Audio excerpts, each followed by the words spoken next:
is a powerhouse of social inclusion. Because it would be a very snappy title. Yeah. Even snappier. Yeah. But the temperament, and I'm using the wrong words, the ability and temperament to muster resources beyond one's ownership and control, foreign countries, guns, that kind of thing, right, is somehow a powerhouse of social inclusion. And I'm trying to give you a couple of snappy, memorable ways of thinking. Maybe it's not so much that. Okay? So if I can get back to what I was saying. My dad's an entrepreneur. My grandfather is a professor of sociology and an expert in social inclusion. He's actually written books on it. It's quite freaky that I'm here. No, could you be the opposite? What's that? Well, I often think sociologists or psychologists. This isn't a point of information. This is like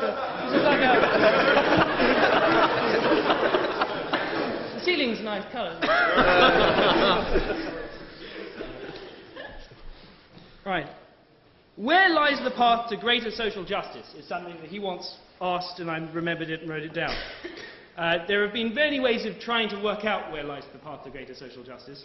Archbishop Desmond Tutu rips off this southern African concept of Ubuntu, which Bill Clinton tried to explain to us, and I frankly couldn't get it. He also called it interdependence, this idea that we rely upon each other, we feel responsibility for each other. David Cameron, the man who surely, when you write the book True Blue, How Fair Conservatism Can Win the Next Election, calls it social responsibility. Now, entrepreneurs, left to their own devices, when they make their own rules, in the absence of control, in the absence of public pressure, in the absence of all the things that we on this side of the house feel are the powerhouses of social inclusion, entrepreneurialism goes right against that. It smashes right through that in the bid to make as much money as quickly and simply as possible. Entrepreneurs do not go into life, other than social entrepreneurs, who we haven't mentioned yet, so I'm going to leave them aside. Social entrepreneurs do these things. Entrepreneurs, as we've discussed, and people who make money, they don't care. Enterprise can and does have very positive outcomes. I'm not saying that. Enterprise, as we all know, does a lot. But clearly, it is not aimed at social inclusion. And that's something that the first speech completely neglected to mention and the second speech grazed upon. Okay? We're talking about it being a powerhouse for social inclusion. Jeffrey Timmons, in the Harvard Business Review in 1979, gave the most fundamental and well-respected definition of what it means and what the kind of attributes are of an entrepreneur. And some of them are a clear idea of money as a way of keeping score and generating more money, and an intense competitive urge. He also mentioned using resources to get more resources. These things are not compatible. Because wealth is relative, because to get rich you have to take money off somebody else and elevate yourself and the people around you up. So the people who founded Google made a shitload of money. They're not fighting for democratic rights in China by not fettering the information for the purposes of anti-communist discussion in China, are they? If they were powerhouses for social inclusion and real advocates of freedom, and they didn't cynically think we could make a lot of money out of China if we stick by the system, if they were really cared about social inclusion, they'd say, no, we're not going to alter our search results. So it's a really bad example to use the Google founders, because they're quite clearly motivated by profit above anything else. And to say that, let's not be evil when we can get away with it, and when it comes to caring about the freedom of speech in countries that we get a lot of money from and we want an expanding market in, we'll let that go, because they have their right to their own way of doing things. The Russian way, let's control everything from the top and take all the resources and not give anything to everybody else. Now, I know that makes me sound like a raving lefty, and I'm not. But I walked out with my cup of coffee, and I was feeling pretty depressed about all of this. And I'm not trying to big myself up here, guys, but I walked past a homeless person, and I held my cup of coffee in my hand. I thought to myself, I have this cup of coffee and they don't have it. And I went back to the store and I bought another cup of coffee and I gave it to them. This is my point. Whenever the companies give things, whenever they donate stuff, whenever they're good to other people, that's not entrepreneurship, that's charity. Charity is a powerhouse for social inclusion. Charities are not enterprises. There's a difference. I gave that cup of coffee to him. That's social responsibility. That's Ubuntu. That's whatever the hell you want to call it. It might even be guilt. But it's not enterprise. And however much money, however much I go through this book and I read about how Accenture and every other company, I'm sure Accenture, it's the biggest management consultancy company in the world, it's very successful, it's a very interesting company. But however much you read in here about them being good, right? They used to be incorporated in Switzerland, so they didn't have to pay any taxes. They're now incorporated in Bermuda, so they also don't have to pay any taxes. So the idea that there's some, law-abiding, well, they are law-abiding, but you know what I mean. The idea that there's some sort of socially responsible, caring company, or indeed any company is socially responsible and caring. No, only to the extent that it can put in its brochure.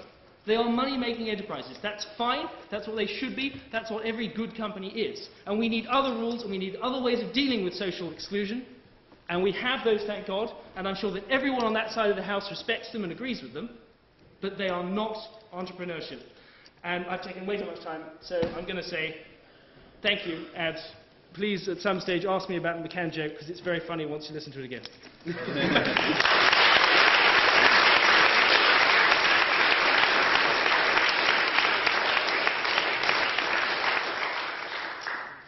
now move on to points from the floor.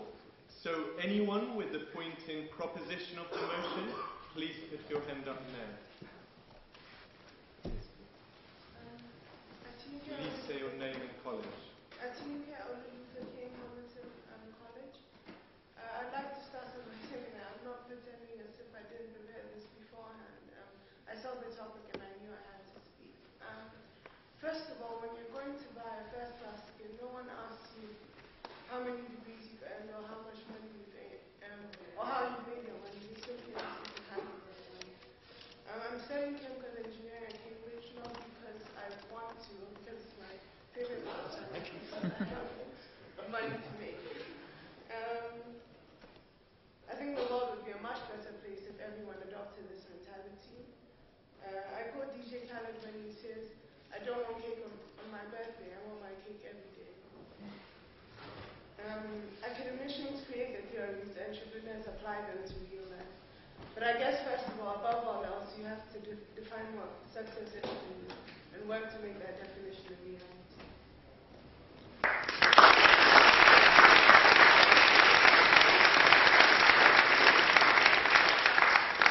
Any speeches in opposition of the motion?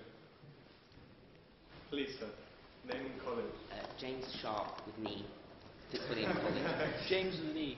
Well, I had a silly double barrel name. That's much more silly.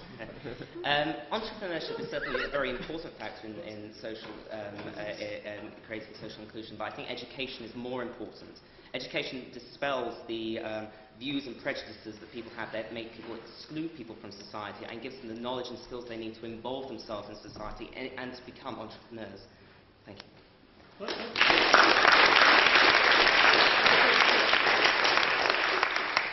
Not a speech on the floor, I'm sorry, I've spoken too much, but I think that's a very good point. I'm not taking this in the spirit of trying to score points with each other or trying to win a debate particularly. I think the perfect, sort of academically correct time would really be education and entrepreneurship. But one important point on that, I profoundly agree with you, but is that education can create barriers as well. I mean, all of you here, me, I was at Cambridge, have a fantastic start in life because you were at Cambridge.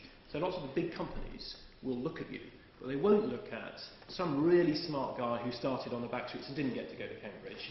But if that guy's really smart, and he can start a company and he can make his way up. So quite often, really bright people who don't get some of the breaks in life that I get, that I guess you guys got, it is a route out. But your point is a good one. If he gets to do that, I'm just going to say, unless his intelligence isn't directly related to making money and businesses, his intelligence could be, could be like higher mathematics. It doesn't, not everyone's got that particular skill. Any speeches in